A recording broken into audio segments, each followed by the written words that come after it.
Welcome to the EchoCast. This is a podcast about the Division franchise, the Division 2, news, updates, speculation, and whatever else I feel like talking about. I am Bon Diesel. I do Division things mediocrely, if that's a word. And today we're going to jump right into it. First, we'll have a state of the game recap, some Division 2 weekly news, game delays, and what I think about them, Division 2 community topics, listener questions, and some content updates. If you would like to support this podcast and my other content, please check out patreon.com/theechocast. Thank you to this month's supporters on Patreon: Hassan, Christian, Darren, Justin, Tim, PK, and DJ. Okay, so state of game recap. This was an interesting one. So from last week, they talked about how stats are changing and how some of that was going to go, and then said that the other two pillars of the changes were going to be talked about this week. This week we had Hamish, Stylander, and Bruce, all people we've seen before, I believe, and they were talking about recalibration and skill power changes. So the first thing they threw out that yesterday on Tuesday, they had a maintenance that went out that fixed a DZ glitch that let people get into the walls of buildings. So that's good. The big thing that they talked about, the first one, was recalibration and how it's changing. So basically, recalibration is going to let you take a piece. So say you're out in the world and you pick up a chest that has a crit damage or a crit chance. That's perfect. You see the little bar, it's 100%.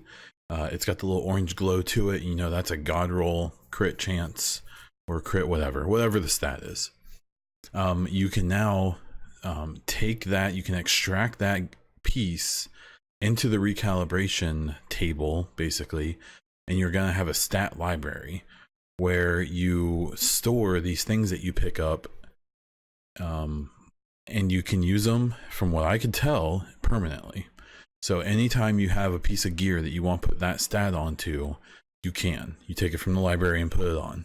Now, maybe there's some miscommunication there. Maybe I assumed this is what we were going to get in some capacity, but I thought it would be like a one-time use, that if you had a crit chance, stat that you pulled off of a piece of gear and then you put it on something else, it was gone from the storage.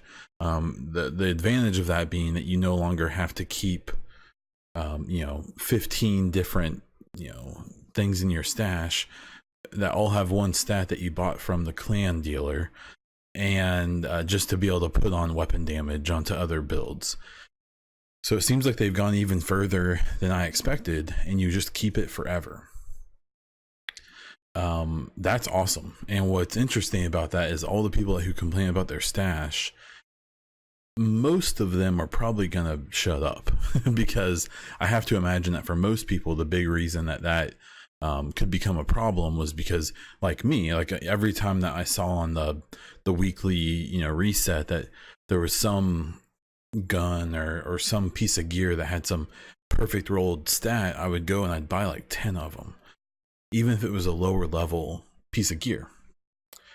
So yeah, I think that's awesome. I think that's really cool. Now, some of the other parts of this is that gear will still only have the ability to be rolled once, to have one stat rolled. So I know there's people who think that, now everyone's gonna have perfect gear and it's gonna be too easy and the casuals have won again. I'm not hearing that. There's still gonna be a lot to do. If you play this game 12 hours a day, sure, you might get bored eventually, if you haven't already. But for most, for 99.9% of the people who play, I don't think it's gonna be an issue. And I think for the people who do play a lot, they're gonna be rewarded with the potential for really, really good builds. But the people who don't play a ton will still have the opportunity to have good builds. And we'll talk more about that in a moment.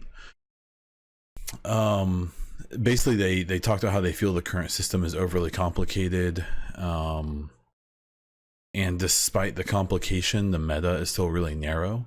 You know, in each slot, be it the gear or whatever, especially the gear and the talents and the stats, even though there are a lot of choices right now, it kind of reminds me of Division 1 a little bit, where yeah, there were a decent number of talents, but people only used like 3 of them. And they think part of that is it's just hard to balance when you have so many stats and so many talents on every single piece of gear. So what they're hoping is that with this recalibration and then the changes talked about last week, that's going to reduce the talents to being on, I believe, the chest and the backpack, as well as changing the way that the stats work entirely, which I'll talk about the skill system in a moment. They just feel like they're simplifying the system, but it will actually provide more options, more realistic options, and more flexible and more personalizable metas. Where right now, and that's the thing that happened in Division 1 as well, you didn't have to run the meta gear. You could run whatever you felt like. But if you wanted to try to be like competitive, or if you especially wanted to do PvP, you had to do a thing for the most part, or a very narrow set of things, which is where we're at now. And they feel like what they're doing is, while there may technically be fewer options, it's, you know, right now there's 100 options and people only use 5 of them. Well, now there might be 40 options, but people might use 20 or 30 of them. I think that's kind of where they're going. Now, let me be very clear. Whether or not it's going to work out like that, we'll have to see. I don't know.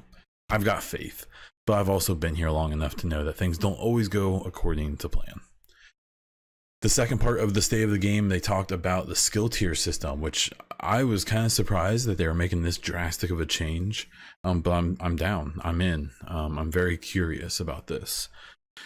So basically what's happening is skill power is done, is gone. It's gone. Skill power is gone. And replacing it are skill tiers. And the way it works is, if you remember last week, they showed that, you know, like every piece of gear, all 6 pieces, has a like a main stat, and that stat is either some type of damage dealing stat or a skill tier. Now last week we didn't know what that meant, but now we do. And what that means is that say you want to go full electronics, you know, full skills, and you want to have super powerful seeker mines and turret and shield and heals or whatever. Before, you would roll skill power on wherever you could. You would use mods to get it up as well to where you needed it. Where you needed it to unlock your skill mods that would then do the things, you know, give you extra charges on your launcher or things like that. And then you could also still have a bunch of damage stats and talents, and it was kind of the issue of people being the everything, where they could do damage, they could be tanky, and they could have tough skills. Well, now what you're gonna have to do is you can have a max of 6 skill tier. So you can be at skill tier 6, and in order to do that, you have to have a skill tier attribute on every single piece of gear. And what that means is that every single piece of gear will not have a weapon damage talent. So if you want to go full skill, you're going to be sacrificing weapon damage. I think that's perfect. You know, there's been a lot of talk for a long time about this whole idea of, you know, this the triangle of power does not exist in Division. You know, there's, you know, people should either have to go damage, go tanky, or go skill. And for most of Division's history, people have figured out ways to go all 3 and go at them very hard. Like right now we have people who can do tons of damage and have 500, 600, 700 thousand armor, which, you know, I've tried to dabble. I really want to do some stuff in the skirmish mode and even in the DZs, but I just don't have the time or the patience to make a build like that. And I'm really glad that these things are changing. So what's interesting is, so what that means is that skill power is dead. Skill power will no longer be a thing in Division. So what does that mean for everything else? So what that means is, say if you're skill tier 1, you have 1 piece with skill tier on it, They showed an example, a video. This is another good spot to go look at the VOD, where like if you were like I think a level 1 or 2 skill tier and you threw a turret, it had like these damage stats and this range, and it would last for so long, whatever. But if you were like skill tier 6, it was way boosted to make up for the fact that you're giving up weapon damage. The extra thing that they put in is the ability to overcharge. So there's going to be ways to boost your skill tier temporarily. And say you're a skill tier 3. There's a talent where you can do a thing, I believe it's use an armor kit, and for 15 seconds after you use that armor kit, you'll have an extra skill tier. So say you're a skill tier 4. After you use that armor kit for 15 seconds, you'll be skill tier 5. And so all your skills will ramp up for those 15 seconds, and then it goes away. And then there's a 60-second delay until you can get that again. So what that means is if you're skill tier 6, all 6 of your pieces of gear have skill tiers on them, you're maxed out, you can go into an overcharge state where your stuff gets even more powerful. But again, it's temporary. And they showed an example of that with the fire turret, and it was kind of a funny effect because it like just goes crazy. But it was really cool. It was very good. Another thing they pointed out is that there's going to be builds where you're able to boost the skill tier of anyone that you're in a group with. So in theory, you could be a skill tier 6 like support player, but then you can make your build in such a way that, you know, by completing certain actions or using your build in a certain way, you can boost everyone else. So, you know, this is all where it comes together, where, you know, there's all this talk about how the new raid is going to be based on this big gear change. I imagine there's going to be parts of the raid where someone's going to need to boost everyone's skill tier. You know, so people are going to need to be very damage based, and then be able to, you know, do a thing that requires, you know, someone in their group to be skill based and to go into overcharge and do all that stuff. So I think I was really excited when they were talking about this.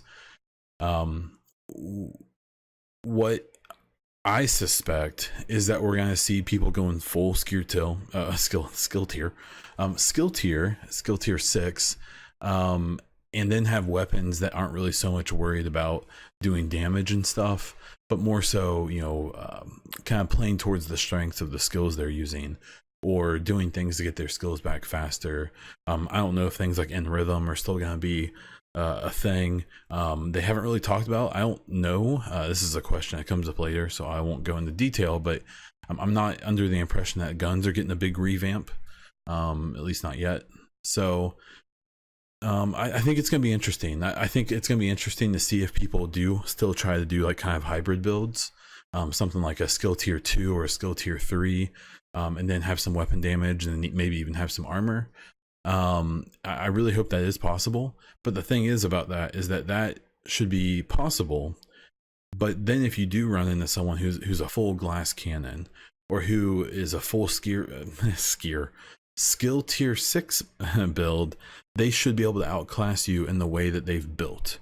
But, you know, if you and this is where skill gap and stuff comes into play with PvP.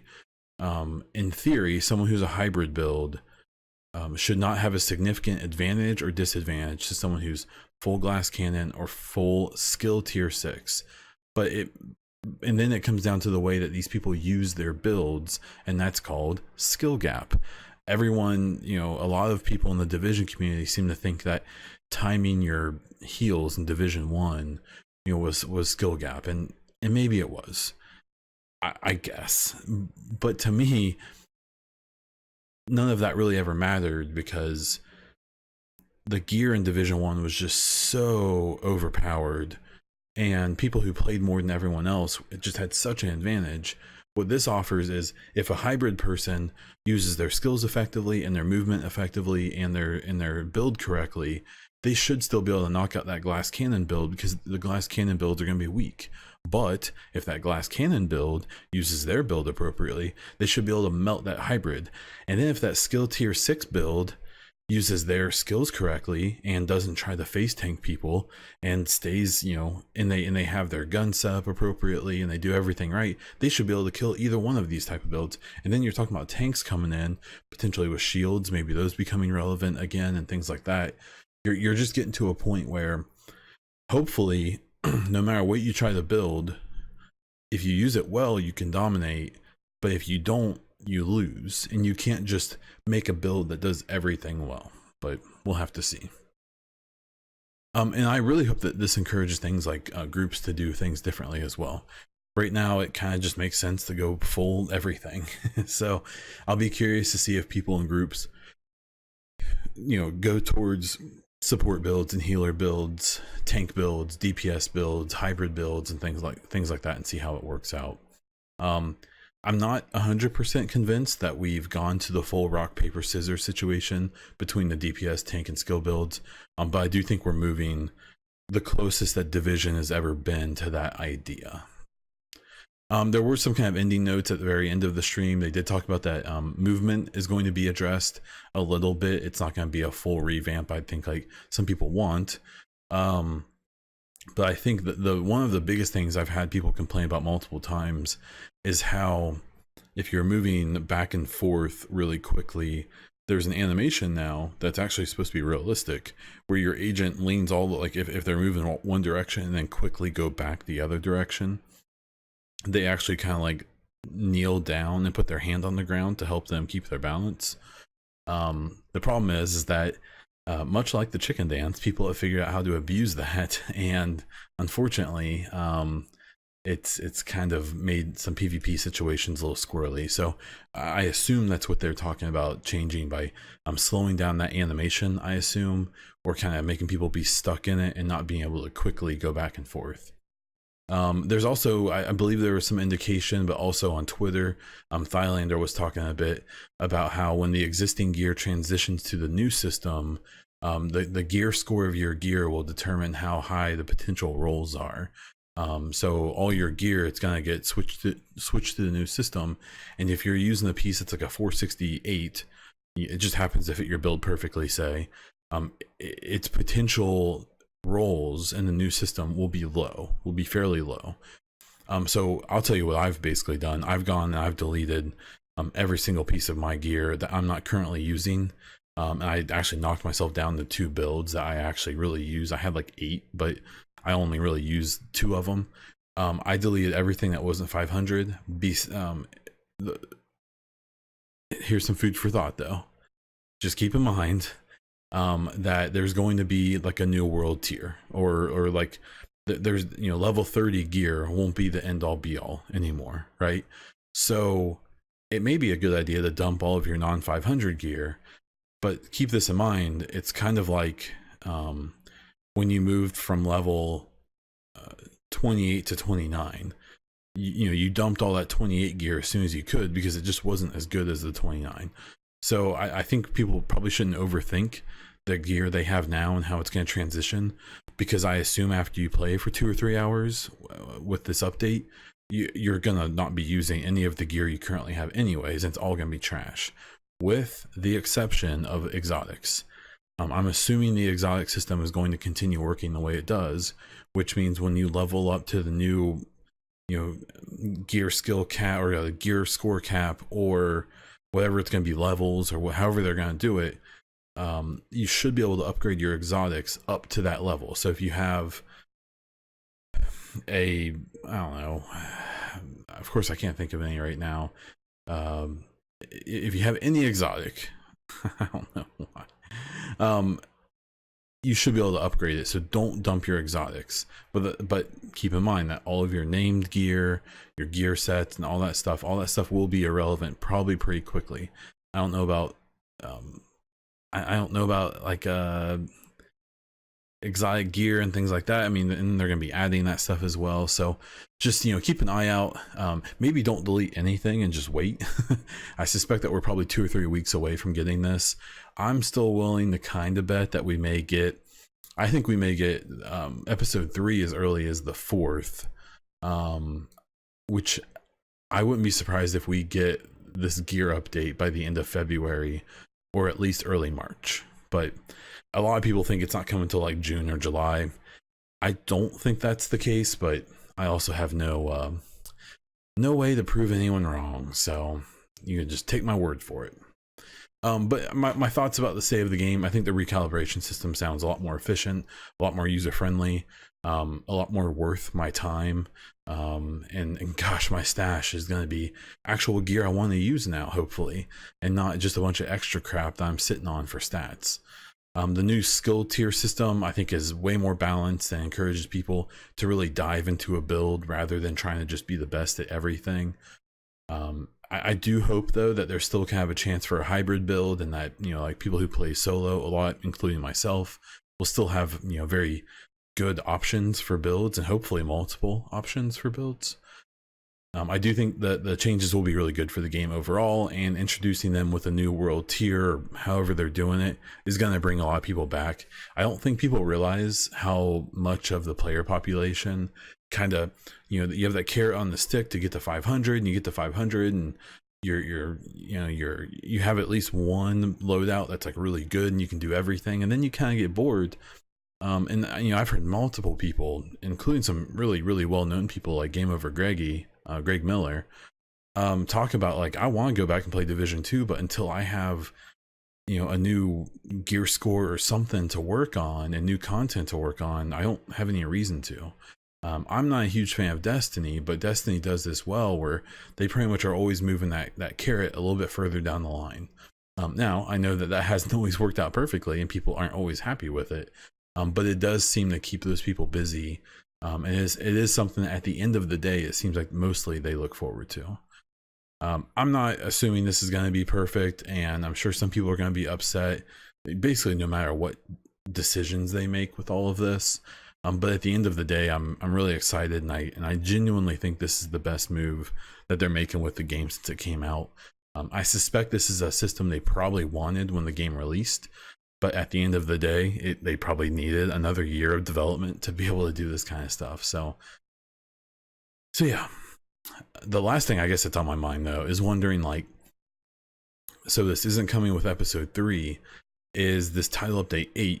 Because episode 3 is title update 7, I think, right? I believe. Is this, are these gear changes coming with like year 2, episode 1? If so, you know, is that going to be like a paid, like I've been saying for a long time, I think year 2 is going to be some type of paid pass or something. How are we going to keep everyone from getting disconnected? Because like in Division 1, when they put out Survival and Last Stand and the Underground, you know, people who didn't pay didn't get any of those things. So it split the player base. I think that they have to be careful with that. So I'm kind of curious to how they are going to handle all this. And like I said before, especially with year 2 content, the sooner they start giving us information about it, the better, even if it's bad or especially if it's good. You know, give people a reason to be excited. Okay, some Division 2 news recap. The only thing I really saw was that Division 2 might be coming to the Xbox Game Pass. I think that's awesome. I know there's a lot of people who are going to be naysayers about it, just like another subject I'll talk about later. It's a good thing, especially for people in the Xbox ecosystem like I am, player population wise, and especially with this content that's coming out.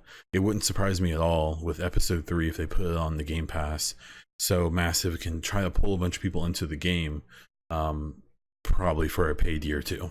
It is, again, I think that'd be great, and I still think it's really important that year 2 gets handled much differently and much more transparently than year 1, and it absolutely has to have better content.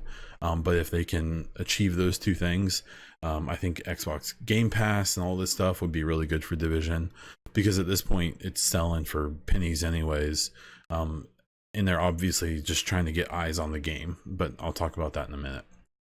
With other gaming news, I think it was worth kind of chit-chatting about all the game delays that are happening and kind of my outlook on it. So as most people should know by now, 2020 or the end of this year is going to bring a new console generation, and it's kind of being thrown out there by people that maybe all these games are getting delayed because more than likely the final numbers on the new consoles are hitting the devs, and they are maybe pulling back to make sure that they can be compatible. I'm wondering if the devs have learned something about the next gen systems that has made them delay these games. I also think that publishers and studios have learned a lot over the last 5 years, that, you know, games that have like these really cool concepts, games like Anthem, The Division, Destiny and Destiny 2, even Mass Effect Andromeda, Fallout 76, and a bunch of other games that, you know, as cool as the concepts for all of these games were, if they release too early, they aren't worth the bad press, maybe, is what they've learned. While most of these games have recovered and corrected themselves, especially Destiny being the big one, but I would say Division as well. I know Andromeda basically got cut. They basically stopped working on it, and 76 is doing its thing, and Anthem, supposedly they're redoing the game. We'll have to see.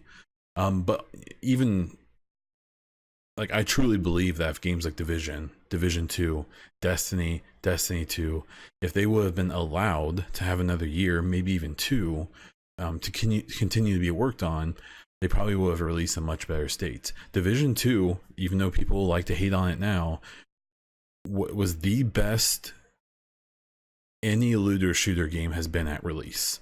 It wasn't perfect. It had lots of issues.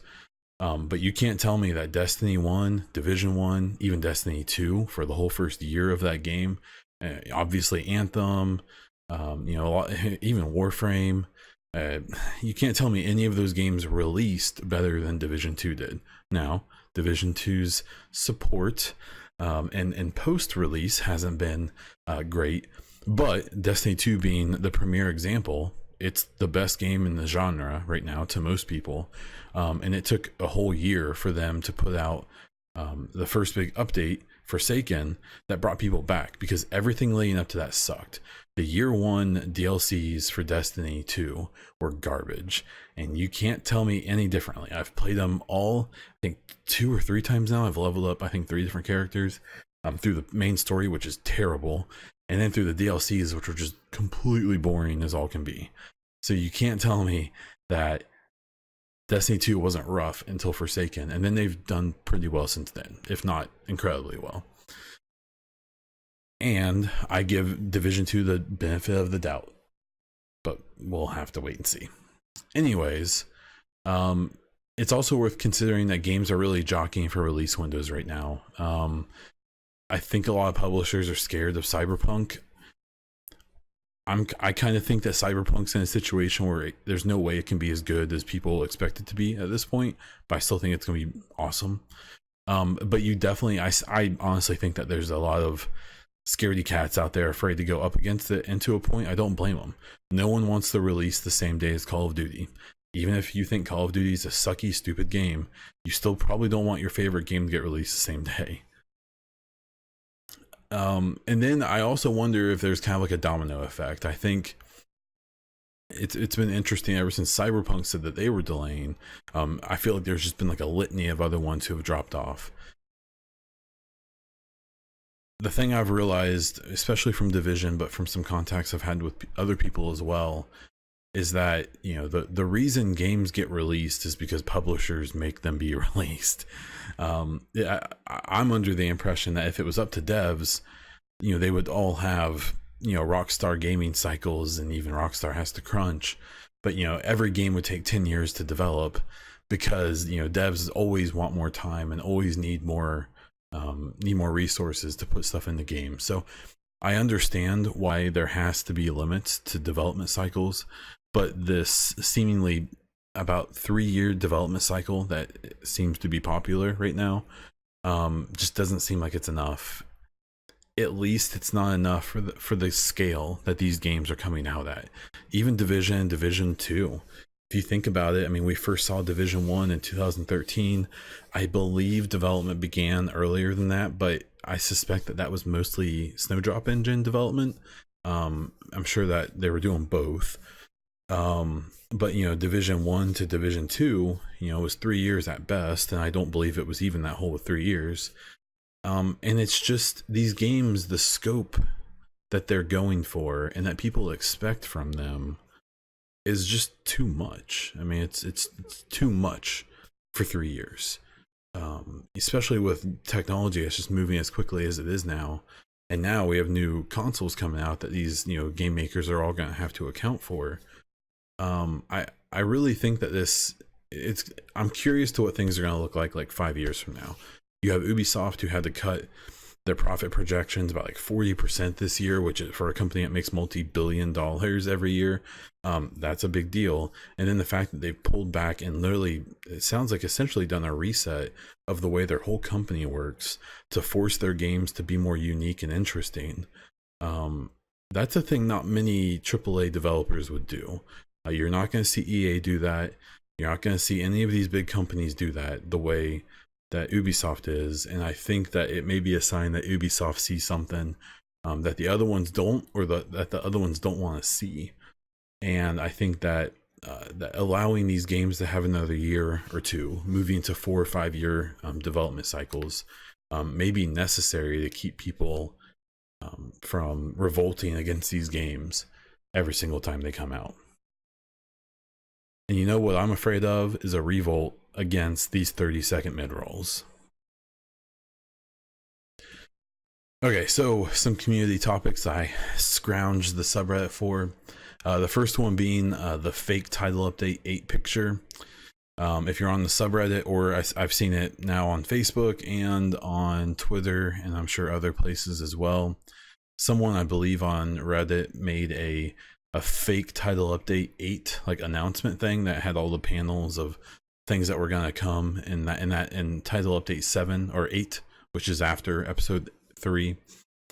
And I respect the creativity of these things, but I just don't think people realize how terrible stuff like that is for the community, and how what's going to happen. And some people have already sent me screenshots personally, that a thing like that needed to have a big fake label on the front of it at like 25% transparency. Because I've already seen multiple examples already of people posting this picture and saying, guys, is this real? Is this a leak? And what's going to happen is that a significant number of people are going to see that and be like, oh damn, that's going to be sweet. And then they're going to announce title update 8, and it's not going to have any of those things, and people are going to be livid. I even saw some funny comments on somewhere it was posted on Twitter where people were like, oh, look, it's the answer to how to fix this game in one picture. Well, so the problem is that if you've seen this, at least from how I've read it, essentially it's just saying add survival, add a bunch of stuff they're going to add anyways, or probably going to add, and give us hunter cosmetics.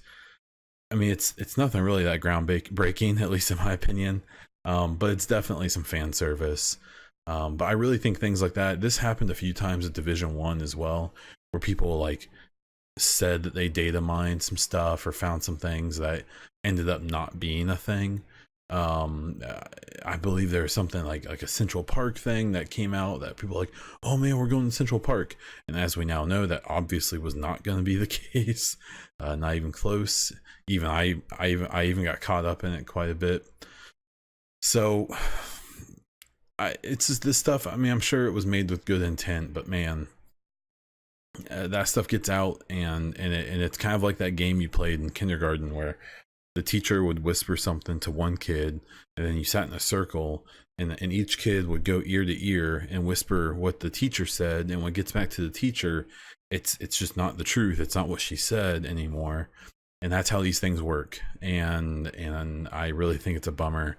And I think it's, there's a couple things I think that get spread by community members, and I don't think it's always with ill intent, but it's things like this. It's throwing out ideas for updates that are just not going to happen, especially in like people with episode 3. I've seen people in the community saying things like, well, maybe they're not telling us about some stuff that's coming in episode 3. Maybe they're going to surprise us. They aren't going, there may be some surprises in episode 3 story wise and things like that. But episode 3 is not going to have a survival mode. I've seen people saying that. There's people who are like, oh, episode 3, it just doesn't sound like there's enough coming. Surely they're tricking us. Episode 3 sounds like it's basically what episode 1 and 2 were, and that shouldn't be surprising at this point. I really think that there's people with good intentions and bad ones who promote things and say things that are kind of detrimental to the community, while the devs and the communication with the CMs and stuff hasn't been as good as I would have liked it to be. I've also found that I think about half of the issues in this community come from people setting their own expectations and then getting mad when those expectations aren't met, even though they had no actual reason to assume that those would be met. I've seen it happen almost every few months with the Division ever since the first one came out. It's understandable, it's human, it's the way people are. They just get excited and they get hyped, even if it's over nothing, and then that letdown, they have to blame someone for it. And I don't know, I think that stuff is rough. So if you want to share those things, if you want to put them out there, that's fine. Just please try to do something to make it very clear to people that it's just not real. Another topic I saw and something I noticed myself was that they released some of the Foundry raid. That's the delayed raid that's coming later this year. They released some concept art for it. So it showed one of the concept art pieces are agents who are walking on like a railroad track to get to the Foundry building, like a metal foundry. Then the other one is them in the foundry fighting some true sons. I love the concept art of this game. I think might be some of the best concept art I've ever seen for any game. Obviously people are gonna make their kind of shitty comments about like, oh, why can't they make the game as cool as not many games end up being as cool as their concept art. Anthem is a great example of that. Anthem has some really, really cool concept art, and that game does not live up to that one bit. But this concept art I think is really cool. I'm really curious about the Foundry raid. I think what was kind of a little bit of a bummer about the first raid was that there were some story elements there, but it still seems so sanitized from the rest of the story. I'm really hoping this one has something to do. I'm guessing that maybe the True Sons are trying to use the Foundry to make something or to repair something. I want to guess maybe they're going to try to get maybe some of like the armored like personnel carriers or even tanks that were left behind after the disaster, maybe operational, and using the Foundry to do that, to make parts and things like that they might need. You're talking about a bunch of ex-military people. I'm sure a bunch of them were mechanics and engineers and stuff like that. And I've always wondered why there isn't more like mobilized infantry and division in the Division world in general. I assume it's engine limitations, but from a story perspective as well. So yeah, so go check out the Foundry raid concept art if you haven't already. Another cool thing I saw was someone threw out an idea about a competitive PvE idea, and essentially they described, and they even said this, something along the lines of Destiny 2's Gambit mode. I'm gonna try to very basically describe what that is. I've watched it be played. I've never played it, but essentially two teams are trying to complete this super hard PvE activity at the same time, and there's a mechanic where they can do a side task that allows one person from their group to go PvP against the other group, to slow them down on their progress. And essentially both groups are working towards this PvE activity to beat the other one to finish it first, and then they're sending over spies or whatever to go over and try to mess up the other team by engaging them in PvP. It's a super cool idea. I really love the idea. I don't know how you would do this with Division 2.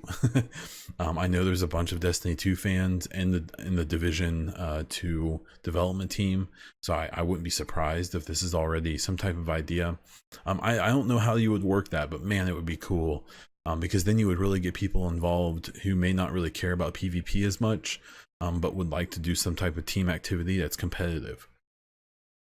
So awesome post. Go check it out on the subreddit if you would like to. The final one here I saw was there was a post and some discussion about, as I record this, Division 2 is currently 85% off. This is kind of what I was talking about with the Xbox Game Pass. people who are looking to dog this game and basically have been before it even came out, are going to see this as a reason to dunk on them, and that's fine. Those people are going to do that no matter what division it releases information wise. But I really think that as year one wraps up and we're likely looking at a paid year two, they're just trying to boost eyes on this game. They're trying to boost players. They're trying to get some attention, because I suspect that episode 3 might be a bit underwhelming in the grand scheme of things. I still think it's going to be really cool. And I think it's going to be free. So these people who get this on 85% off, I think even the Ultimate Edition, which has a season pass even, they're going to come into a game that has a lot. And even though people like myself who have been here since the first day it came out are starving for some content, if someone started playing this game today, they'd have a few weeks of fun at least. If they played a lot, and if they only played a little bit, they'll probably be able to play till the summer. And so that's a really good deal. And people who want to talk crap about it, that's fine. That's their prerogative. Let them do what they're going to do. But I really think that allowing people to get in so cheap and then probably making money off of that decision with year two, as long as year two is good. And I will say that even though I've been a bit critical of year one, I will say that the direction that they are heading with these gear changes, if that's the step up that we're looking at for the whole game, hopefully including DLC or episodes or whatever we're getting, then it should be really good. I really think a lot of the sentiment that people have that the reason year one was kind of lackluster is because it was free, and that if year two is paid, the content will be more significant. I would say there's probably something to that. We don't know that. I could be wrong. Maybe I'm hopeful thinking. Maybe I'm a sucker who's probably definitely going to pay for a year two. I really hope that line of thought is correct. Okay, we got a few listener comments and questions and some content updates, and then we will wrap this baby up. First, from Twitter, I had M88 Gaming say textiles or key fragments like in TD1. So key fragments in Division 1, you would get if you got duplicate items from the loot box. It was an okay system, even though it was also randomized. So you could get like one piece of fragment, or you could get like 6 or 8 or something. So it was kind of a shady system in general because you had to pay for those. The textiles that we're getting, you can save them up and buy specific items that you want. So I actually think that this textile system is better. Do I love the idea that they've added in a paid loot box that is randomized? No, don't like it one bit. Am I glad that the paid one? So here's the thing to keep in mind, and here's a problem Division's always had. Their messaging isn't super clear. So there's a paid loot box now that you can buy, but it can't have duplicates, but it is still randomized. So it's pulling from a pool. But in theory, if there's 20 items in the pool and you buy 20 boxes, you will get all of them guaranteed. So there's another cache, the free one, and that when you get duplicates in that, now you're going to get textiles, which are a currency, and you can save those up, and there's going to be items that you can buy directly. No randomization. You want that hat, you can buy that hat with credits that you purchase in the game, or some of the items, I hope most, are going to have a textile price as well. And so if you get enough duplicates, you get this textiles and you can purchase this stuff directly. Now, so here's the problem. How often will the textiles, like how much will we get, and how much are they going to cost? And is it like equivalent to what you would have paid in cash or something like that? This is kind of a slippery slope. Unfortunately, I felt like this was kind of a long time coming. I really feel like Division is one of the least monetized games I've seen in quite a while, especially in this genre. But it's there, and I think it's kind of a bummer. I suspect that a lot of people who work on the game probably agree with me, but it kind of is what it is, I guess. The Grinded Gamer on Twitter says, what do you think is the worst exotic in Division 2? Oh man, the shotguns, I guess, right now. I mean, they're cool, they look cool, but they don't do any, shotguns in this game in general, I just don't find to be very fun to play with. And that's basically my answer. I'll make it pretty easy. Imperial Sheep on Twitter says, do you think the gear rework the devs have announced will lead to similar weapon rework? Kind of mentioned that earlier. I hope so. I do believe so. I know there's been some chatter on Twitter I've seen between devs and players about stability probably getting reworked and being you're making the games a little bit less stable. Right now, by the time you hit end game, every gun is basically a laser, and that's not very fun, especially because when you play early in the game, it's, you know, you really have to control recoil, and you have to consider your attachments for weapons and things like that. So I hope so. I don't know. I'm really curious. I'd be really curious to see individual weapons be kind of like gear, where, you know, they have kind of a range of stats that can drop. So you can pick up 2 black market AK-47s, and one may have a little bit better stability than the other one. I don't have a problem with that. I think that's cool. I'm sure there's some people who completely disagree, but I like the idea of potentially getting a god rolled gun, and we currently don't have that. So I hope that we do in some capacity, especially with the talents on guns. Can probably use a little bit of a rework, like making N rhythm not the only third talent worth getting, or holstered talent. So I hope so. Sheep. On Discord, Joe Polidoro says, now that we have somewhat of an idea for how builds will work, what type of role do you see yourself going for? What would be your ideal role if you were playing in a group? So for me, I'm definitely going to be working towards some type of damage dealing skill hybrid. So I'm thinking like a skill tier 2 or 3, and then my other 3 pieces having some type of damage output, and not worrying very much about health and armor, or however that's going to work. That's my play style, especially when I'm solo. For group play, I could see myself going into like a full skill tier 6 build, probably with like a turret or seekers and a either a healing hive or some type of healing, maybe a drone or even the launcher. In groups, I like to be able to do a little bit of damage, but I really like to be able to keep people up and keep and kind of boost other people. So we'll have to see.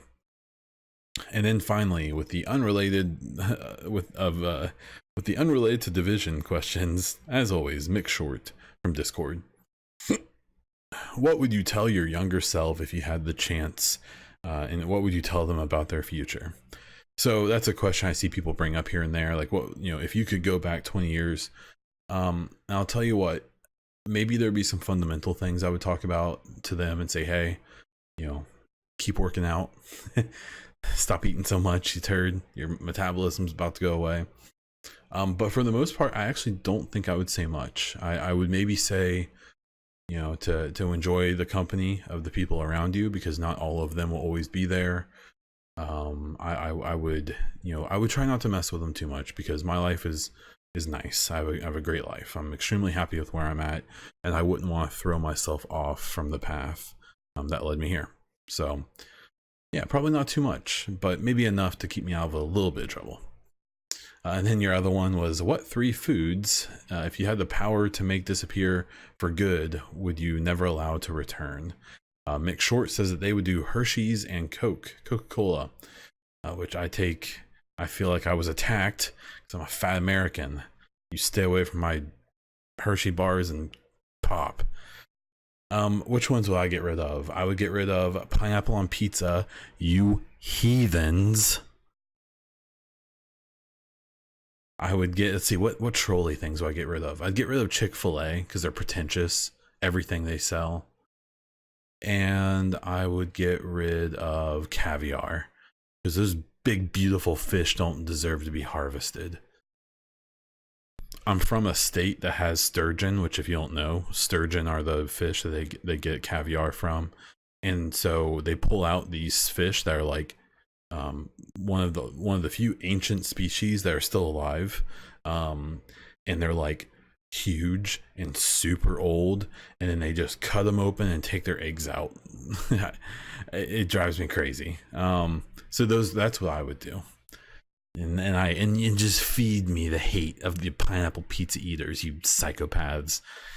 crawl out from your caves that you have to live in, and have the crappy pizza drool, falling out of your mouth because you chew with your mouth open probably. And you can just kiss my butt. Thanks for the questions. If you want to ask questions, feel free to do so. I give people an opportunity on Twitter, on my Discord. You can ask on YouTube. You can email me if you want, bonddieseltwitch@gmail.com. Wherever. Ask me questions. I'm happy to answer them. Okay, and for a couple quick content updates for episode 100, I am going to be doing a live podcast, is the plan. And I'm going to start a giveaway here in the next couple days, I hope. That's going to go until I plan on doing the 100th episode. That will be a Division 2 DZ statue giveaway. So if you remember from before the game came out, there was a DZ statue, which was one of the female agents who is firing the flare up in the air, and it's super cool. It actually connects, sort of, to the Agent Dune, or whatever the other guy's name, Johnson, I think is Agent Johnson. The two statues actually like butt up against each other and fit, and they're really cool. I have both. So what it looks like is Microsoft was selling Division 2 DZ bundles with no game for $20 on eBay. It was the official Microsoft account, and so what I assume is that I believe they did a Division 2 package with the Xbox One X or One S, maybe. I think it was the One S. So what, I guess I never thought about this, but Microsoft probably got shipped a few thousand copies of Division 2, and they put it in the boxes for the Xboxes. What I never considered, I just assumed they would get like a bunch of sleeves with the game in it. I never considered that they would actually get special editions for some reason. So it looks like they did, and now it looks like they're selling off all the statues on eBay. As of the recording of this podcast, I have no idea if they're still available. I know they're shipping from the United States, so I don't know if they're international. I bought two, so I'm keeping one because I did not. This is actually one of the items I canceled back in January when we found out we were having a baby because I felt guilty for ordering those things, and now I got it for $20 instead of hundreds. So I plan on trying to put that up for a giveaway. We'll be doing a live podcast and hopefully doing some like live Q&A, and then and yeah, we'll have that 100th episode. It's coming up. This is episode 96, so in 4 weeks. Hopefully we're playing some new stuff by then, right? And then I do plan on keeping streaming Escape from Tarkov. There are some exotics I still need to get in Division 2, which I believe are the things that people should really be hunting for, as well as exotic materials as well. So I'll probably start doing a little bit more Division on the stream. But man, I'm still having a lot of fun with Tarkov. It's a fun game. It's nothing like the Division. Don't let people fool you into thinking it is, but it's a good game in its own right. Actually, the game it compares to, if anyone's curious, Escape from Tarkov, in hindsight, reminds me so much of DayZ Standalone. It's a very similar idea, except that it's instanced, where DayZ is, you're like permanently in the world. Something to keep in mind if you're going to get Escape from Tarkov, it is in beta. And the final plan for Escape from Tarkov is actually for it to be a DayZ-like experience where it is not session-based, where you spawn into the world with nothing, and you loot, and you shoot, and you kill things, and you upgrade your talents and skills and your level, and you're permanently in the game. You don't get to leave and put stuff in a stash. So keep that in mind. Now, whether or not they're actually going to ever fulfill that, we'll have to wait and see, but yeah. So Tarkov, a little bit of Division 2 coming up on the channel. Obviously, when episode 3 drops, I'll be streaming that. Absolutely. I can't wait to go back to New York with everybody. And yeah, so that's what I have this week. If you want to support the podcast and any of my other content, please check out my Patreon at patreon.com/theechocast. If you're on iTunes, please rate the podcast and leave a review. It helps me get noticed. It puts me up on the charts. I am Bondiesel on Twitch TV/Bondiesel, where I stream 3 times a week, or at least I try. I am also at Bondiesel on Twitter, where you can catch my state of the game live tweets, my thoughts on things that are going on, and occasionally my foot in my own mouth. Last, if you want some cool EchoCast or Bond Diesel merch, please check out bonddiesel.live/merch. I actually just added some new merch. You can go check it out. Buy it if you wish. I try to keep it cheap. I only make like $1 or $2, I think, on every item. So promise I'm not getting rich quick on this stuff. It's just there if you want it. And that's all I have. So until next time.